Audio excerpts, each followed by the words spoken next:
Hi நண்பா, நான் mister Pattalakkaran. So SSC 2025 answer key வந்து ரிலீஸ் பண்ணி ஒரு 3 days ஆயிடுச்சு.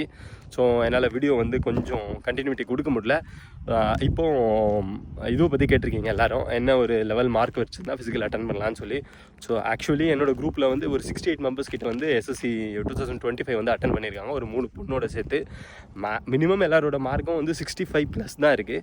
அப்புறம் மேக்ஸிமம் லெவல் பார்த்திங்கன்னா ஒருத்தர் 84 85 வரைக்கும் 86 வரைக்கும் ஒருத்தர் எடுத்திருக்காரு. ஸோ என்னோட 68 மெம்பர்ஸ்குள்ளே வந்து இதுதான் ஒரு இந்த ரேஞ்சுக்குள்ளே தான் இருக்காங்க எல்லாருமே. ஆக்சுவலி சொல்லப்போனால் எல்லாருக்கிட்டையும் விசாரிச்சதில் லாஸ்ட் டைம் இந்த வாட்டி ஒரு 10 to 15% வந்து மார்க்கிங் பண்ணது வந்து கொஞ்சம் கம்மி தான். அதுக்கேற்ற மாதிரி கொஸ்டின் பேப்பர்ஸும் இருந்தது. ஸோ அதுக்கேற்ற மாதிரி ரிசல்ட்டும் வந்திருக்கு.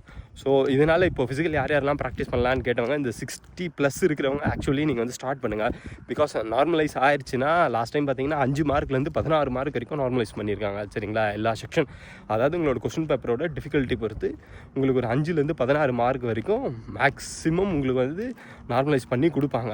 ஸோ அதனால் இந்த ஒரு 65+ இருக்கவங்க வந்து ட்ரை பண்ண ஆரம்பிச்சிருங்க. ஏன்னா இப்போ கிளைமேட் எப்படி இருக்குன்னு பார்த்தீங்கன்னா தமிழ்நாட்டில் வெயில் அதிகமாக இருக்குன்னு தெரியும். ஸோ சென்னையில் வச்சாலோ இல்லை சிவகங்கையில் வச்சாலோ வெயில் வந்து பொலன்னு தான் பழக்க போகுது. ஃபிசிக்கல் நீங்கள் பண்ணுறதுக்கு கஷ்டமாக இருக்கும்.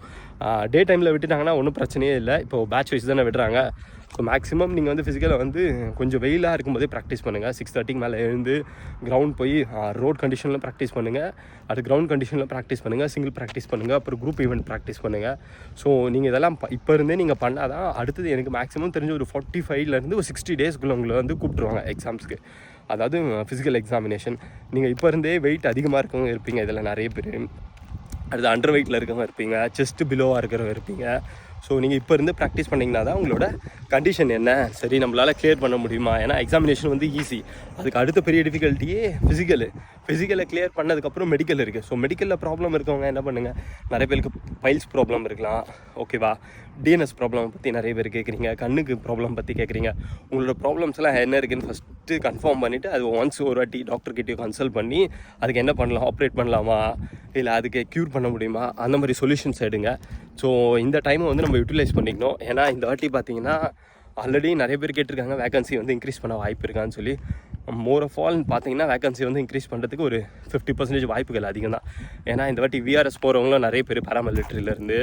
ஸோ அதுக்கப்புறம் வாலண்டரி ரிட்டைர்மெண்ட்டு அது ஒன்று ஆச்சு. அதுக்கப்புறம் ஆக்சுவல் ரிட்டைர்மெண்ட்டும் நிறைய பேர் போகிறாங்க. ஸோ ஆல்ரெடி சீட்ஸ் வந்து ஏகப்பட்டது வந்து ரீஃபில் பண்ணாமல் தான் இருக்குது. டிபார்ட்மெண்ட்டில் வந்து டியூட்டிக்கான வேக்கண்ட் வந்து அதிகமாக இருக்குது. ஸோ கவர்மெண்ட்டில் ஆல்ரெடி இந்த 100 days லீவை பற்றி ஒரு பக்கம் ஒரு தாட் போயிட்டே இருக்குது.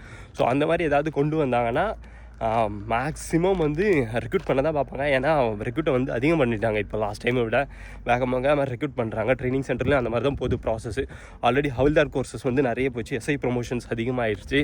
இன்ஸ்பெக்டர் ப்ரொமோஷன் கோர்ஸ் வந்து அதிகமாக போகிறதுனால மேக்ஸிமம் இப்போ கான்ஸ்டபிளோட லெவல் வந்து ரொம்ப கம்மியாயிருச்சு, ஜிடியோட லெவலு. ஸோ நீங்கள் இப்போது இந்த ஒரு 60-65+ வச்சுருக்கோங்க, கான்ஃபிடென்ட்டாக வந்து ஃபிசிக்கலை ப்ராக்டிஸ் பண்ணுங்கள். அடித்தா கிளியர் பண்ணி போயிடணும். ஏன்னா 8th பே கமிஷன் வரப்போகுது. அடுத்த லாட்ரி அதுதான். 8th பே கமிஷன் வந்ததுன்னா ஒரு பேசிக் பேயில் ஒரு 30 to 45% வந்து பேமெண்ட் வந்து இன்க்ரீஸ் ஆகும். ஒரு நல்ல பே வந்துடுவீங்க. அதுக்கு அடுத்தது பார்த்திங்கன்னா இப்போ ஆல்ரெடி நார்த் ஈஸ்ட்டில் ஜேஎன்கேலாம் ஏகப்பட்ட ப்ராப்ளம்ஸ் போயிருக்கு. டிப்ளாய்மெண்ட்டெல்லாம் அங்கே அதிகமாகிடுச்சு. அதனால் பாராமிலிட்ரியை பொறுத்த வரைக்கும் டியூட்டி டிப்ளாய்மெண்ட் அதிகமானதுனால வேக்கண்ட்டும் கூட்டுறதுக்கு வந்து ஏகப்பட்ட வாய்ப்பு இருக்குது. ஸோ இந்த ஆப்பர்ச்சுனிட்டியை மிஸ் பண்ணுறீங்க. லாஸ்ட் டைம் மிஸ் பண்ணவங்க எவ்வளோ கஷ்டப்படுறீங்கன்னு எனக்கு தெரியும். ஃபோன் பண்ணி பேசினது, ஃபிசிக்கலில் கான்சன்ட்ரேட் பண்ணலாம், மெடிக்கலில் விட்டேன்னா, டாக்குமெண்ட்டில் விட்டேன்னா, சின்ன விஷயத்தில் தான் அவுட் ஆகிருக்கீங்க. ஸோ மிஸ் பண்ணுறாதீங்க. எக்ஸாம்ஸ் ஹார்ட் ஒர்க் பண்ணுங்கள். ஏதாவது டவுட்ஸ் இருந்தால் கேளுங்க, குரூப்பில் பேசுங்க. நம்ம டிபார்ட்மெண்ட் பசங்க நிறைய பேர் இருக்காங்க, ஹையர் அஃபிஷியல்ஸ்லாம் நிறைய பேர் இருக்காங்க. ஸோ குரூப்பில் பேசுங்க, இன்ஸ்டாகிராம் குரூப்ஸ்லையும் பேசுங்க, அதுலேயும் நிறைய பேர் இருக்காங்க. ஸோ மேக்ஸிமம் ஏதாவது டவுட் இருந்ததுன்னா கேளுங்க.